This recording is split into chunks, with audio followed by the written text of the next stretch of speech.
और एक बड़ी खबर आपको बता दें, जी न्यूज पर पुतिन के हवाई रूट के बारे में हम आपको जानकारी दे रहे हैं। कजाकिस्तान उज्बेकिस्तान से गुजरेगा उनका विमान। अफगानिस्तान ईरान के हवाई क्षेत्र का भी इस्तेमाल होगा। पाकिस्तान के हवाई क्षेत्र का भी इस्तेमाल इसमें शामिल है। नेटो देशों के हवाई क्षेत्र से नहीं गुजरेगा रूस के राष्ट्रपति का ये विमान। हालांकि वो वहां से उड़ान भर चुके हैं और आज शाम भारतीय समय के मुताबिक शाम 6:30 से 40 मिनट के बीच उनका विमान यहां पर लैंड करेगा। लेकिन जी न्यूज पर यह जानकारी हम आपको दे रहे हैं उनके हवाई रूट के बारे में कि कहां से रूस के राष्ट्रपति का यह विमान गुजरने वाला है। इसमें कजाकिस्तान उज्बेकिस्तान का हवाई क्षेत्र है, अफगानिस्तान ईरान का हवाई क्षेत्र है। लेकिन आपको बता दें कि पाकिस्तान के हवाई क्षेत्र का भी इस्तेमाल हो रहा है। यह उनके विमान के अंदर की यह तस्वीर है कि उनका विमान कुछ ऐसा है। यह देखिए, जिस विमान से आ रहे हैं रूस के राष्ट्रपति व्लादिमीर पुतिन, यह खास विमान। इसके बाद टीएमसी ने हुमायूं कबीर पर बड़ी कार्रवाई की है। उन्हें पार्टी से सस्पेंड कर दिया गया है। दरअसल पश्चिम बंगाल के गवर्नर सीवी आनंद बोस ने कहा है कि भावनाएं भड़काने नहीं दी जाएंगी। उन्होंने ममता सरकार को निर्देश दिया है कि अगर हुमायूं कबीर के बयान से राज्य में लॉ एंड ऑर्डर बिगड़ता है तो एक्शन लेना होगा। The state will not, the government, the state, the constitution will not remain idle as a mute spectator. Nobody will be allowed to take the law in their hands. Strong, effective and proactive action will be taken against those who intend to break the law. राज्यपाल CV आनंद बोस ने कहा कि अगर हुमायूं कबीर के कामों और बातों से राज्य में लॉ एंड ऑर्डर की हालत बिगड़ती है तो उन्हें पहले से गिरफ्तार करना होगा। अगर राज्य सरकार एक्शन नहीं लेती है तो गवर्नर खुद एक्शन लेंगे। इसके बाद पार्टी ने अपने मुर्शिदाबाद से भरतपुर से विधायक हुमायूं कबीर पर एक्शन लिया और उन्हें पार्टी से सस्पेंड कर दिया। बढ़ते राजनीतिक तनाव के बीच पश्चिम बंगाल के मुर्शिदाबाद से बड़ी खबर है। टीएमसी से सस्पेंड होने से पहले हुमायूं कबीर ने एक बार फिर ऐलान किया कि 6 दिसंबर को वो मुर्शिदाबाद के बिलडांगा में नई बाबरी मस्जिद की नींव रखेंगे। जी न्यूज से एक्सक्लूसिव बातचीत में एक बार फिर हुमायूं कबीर ने दावा किया कि वो बंगाल में नई बाबरी की नींव रखेंगे। उन्होंने कहा कि बाबरी बनना तय है, हिम्मत है तो गिरा कर दिखाओ। मैं तैयार हूँ।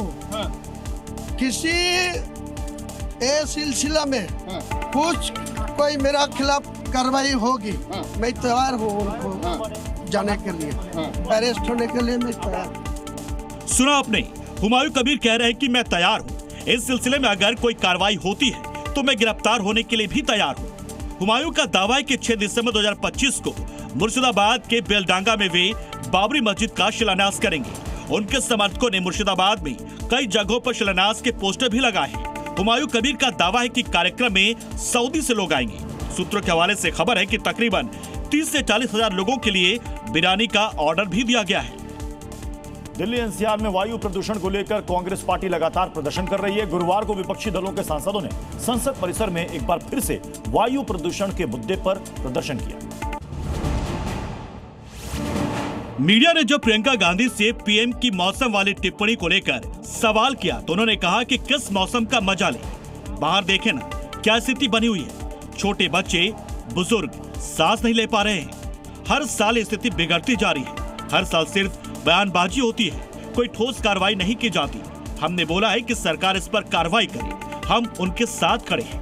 ये कोई राजनीतिक मामला नहीं है। छोटे छोटे बच्चे सांस नहीं ले पा रहे हैं, बुजुर्ग लोग इनकी तरह इनको दमा है, सांस नहीं ले पा रहे हैं रोज का। और ये हर साल ये स्थिति बिगड़ती जा रही है और हर साल सिर्फ बयानबाजी होती है, कोई ठोस एक्शन नहीं लिया जाता। ठोस एक्शन लेना है और हम सब ने बोला है कि सरकार एक्शन ले, हम सब साथ खड़े हैं। कांग्रेस संसदीय दल की प्रमुख सोनिया गांधी ने दिल्ली में वायु प्रदूषण की स्थिति पर चिंता जताते हुए कहा कि सरकार की जिम्मेदारी कि वो इससे निपटने के लिए कुछ करे। सरकार की जिम्मेदारी बनती है कि वे कुछ करें। छोटे छोटे बच्चे हमारे वाले मर रहे हैं, बुजुर्ग लोग मैं जैसी बहुत सारे हैं, उनके लिए भी मुश्किल है। हाथ में प्ले कार्ड लिए कई विपक्षी पार्टियों के नेताओं ने संसद भवन परिसर के मकर द्वार के बाहर नारे लगाए और प्रधानमंत्री से बयान देना बंद करने और एक्शन लेने को कहा। अमेरिकी डॉलर के मुकाबले रुपए में बड़ी गिरावट के बाद कांग्रेस सरकार के खिलाफ हमलावर है। प्रियंका गांधी और मल्लिकार्जुन खड़गे ने इस मुद्दे पर सवाल उठाए हैं। कांग्रेस महासचिव और वायनाड सांसद प्रियंका गांधी ने केंद्र सरकार पर निशाना साधा। कहा, जब मनमोहन सिंह के समय में हाई चल रहा था तब बीजेपी ने क्या कहा था, आज उनका जवाब क्या है ये पूछा जाना चाहिए। वहीं कांग्रेस अध्यक्ष मल्लिकार्जुन खड़गे ने भी रुपए में गिरावट के मुद्दे पर मोदी सरकार को घेरा। उन्होंने कहा, मोदी सरकार की नीतियों की वजह से रुपया कमजोर हो रहा है। अगर सरकार की नीति अच्छी होती तो रुपए की वैल्यू बढ़ती। उन्होंने आगे कहा, रुपए की कमजोर होने से पता चलता है कि हमारी आर्थिक हालत अच्छी नहीं है। सरकार भले ही अपनी पीठ थपथपा ले, लेकिन दुनिया में हमारी करेंसी की कोई वैल्यू नहीं है। रुपए की कीमत घट रही है, इसका मतलब ये है कि इस देश की आर्थिक परिस्थिति ठीक नहीं है। वो हमेशा बोलते हैं कि हम डेवलप हो रहे हैं, हमारी आर्थिक स्थिति अच्छी है, लेकिन जब रुपए की कीमत गिरती है उसी वक्त मालूम होता है कि आपकी आर्थिक परिस्थिति क्या है। डॉलर के मुकाबले भारतीय रुपया ऐतिहासिक निचले स्तर पर पहुंचा हुआ है।